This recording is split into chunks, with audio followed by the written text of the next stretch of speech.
Hi, I'm Robert Osborne. I'm back again with tonight's guest programmer, the very busy celebrity chef, Alton Brown, host of the TV shows Good Eats, Iron Chef America, and Feasting on Asphalt. Cookbook author as well. When does he find time to watch movies? Anyway, welcome back, Alton. Thank you very much. Now, Alton is clearly a child of the 60s. Certainly all of the films that he's picked for us this evening are from that decade. And that next brings us to London of 1966 for a very stylish murder mystery directed by the late Michelangelo Antonioni called Blow Up. Now, I know you're talking, said this is one of the films you visit every year. I do, every single year. And so that explains why you picked it. But why do you like this movie so much? You know, I like this movie because it does two things for me. One, it perfectly captures a particular age in a particular place, which for me at least is London in 1966. Swinging London. Yeah, right in the mod beginnings. The other thing that it does is that it ages very, very well. So even though it's kind of frozen in time in one way, as I get older and hopefully a little more wise, I see new things in it.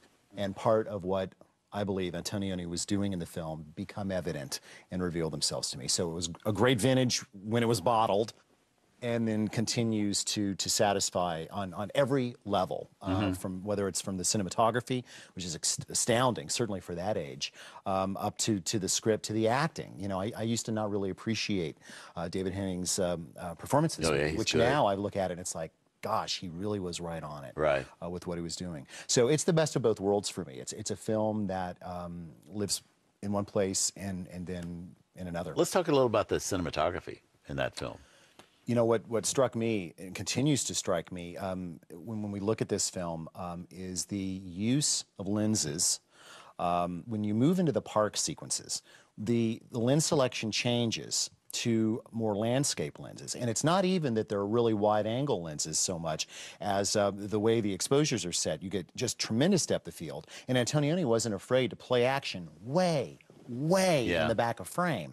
Not something an American director would have dreamed of doing. Put the money up front, you know, but by the camera.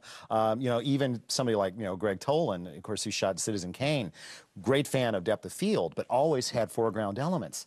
Sometimes there aren't in this. And in some of the scenes where you really get the most tension are the scenes where things are happening only very far away, which I think makes you feel kind of very isolated as the film viewer and kind of out in the middle of things, which I really enjoy. And then it kind of switches back and forth, you know, the way that the lenses are used in a very emotional way, which I think is, I'm not sure anybody's ever done it as well since. Yeah.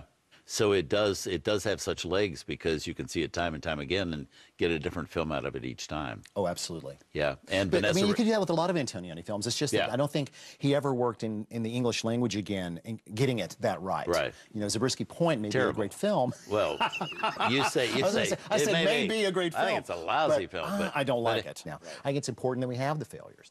I agree with you on that. Yeah. This isn't one of them. This is a success. And Vanessa Redgrave is in it too. Yes. Here's the film with a cast that includes Sarah Miles, Blow Up. Amazing film. I'm here with Alton Brown, the host of Good Eats and Iron Chef America, to talk about that film.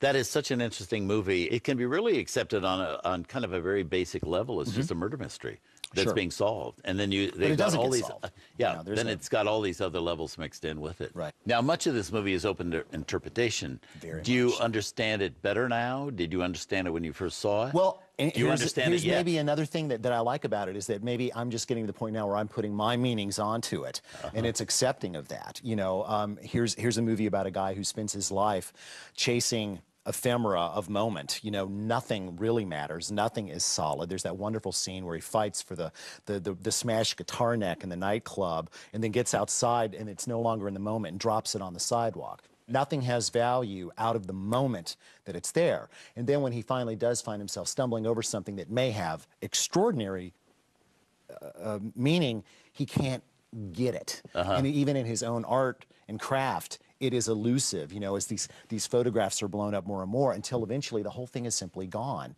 And you're a photographer, right? I am. Do you still do a lot of photography? I still do a lot of that. I spend a lot of time as a cameraman and still consider myself foremost a cameraman. Yeah. So I'm very, you know, sensitive to that. But the subtlety yeah, I could never pull this off. I mean, especially with, the tools of the time. You have to remember that, film cameras were still the size of Volkswagen Sure, Beetles, sure. and changing a lens was a pretty big deal Yeah. in those days, especially on location in a Yeah. place like London. Yeah. So I really think that the film gets a lot of its, certainly its suspense, although, suspense, it's not like Hitchcock suspense, but there is suspense there. And its sense of kind of isolation comes from that cinematography. You're leaving, probably to go cook somewhere this moment. But Probably. what's up in your life, and what do we have to look forward to? I'm extraordinarily fortunate. I split my time between Making Good Eats, which is my show, hosting Iron Chef America. We've got some new developments coming out. And you have of this that. coming out? Feasting on Asphalt, which is the companion to our second season of Right. that documentary series. Right. Whether we'll keep doing that or not, I don't know. It's a lot of time on the road with a lot of motorcycles, which is good. I like that. Do you? Oh yeah, it's a big challenge as a filmmaker to go back and forth from very, very structured programs to freeform documentaries. Right. So I'm working on all of those things. This book coming out. Is this what you want to be doing when you grow up? I don't know. Have you ever thought I've been about very lucky to always be in film production, Mm-hmm. and I love that world. And as long as I'm in it in one way or the other, I've never ended up where I thought I was going to be. So I'm okay. I try not to second guess what's going to happen. Well, we're 'cause I glad you're can't in do it. our world. Thank you for coming and Oh, doing this. It's been a real pleasure. This has been the high point of my We year. love having you here. You're welcome to come back anytime. Thank you. You If don't you have ever to want bring to take a food. vacation, by the way, Okay. I'm happy to. Oh, I could okay. sit over there for a Okay, you little got while. it. You'd be a good one. You'd be a good one. Come back anytime. Thanks.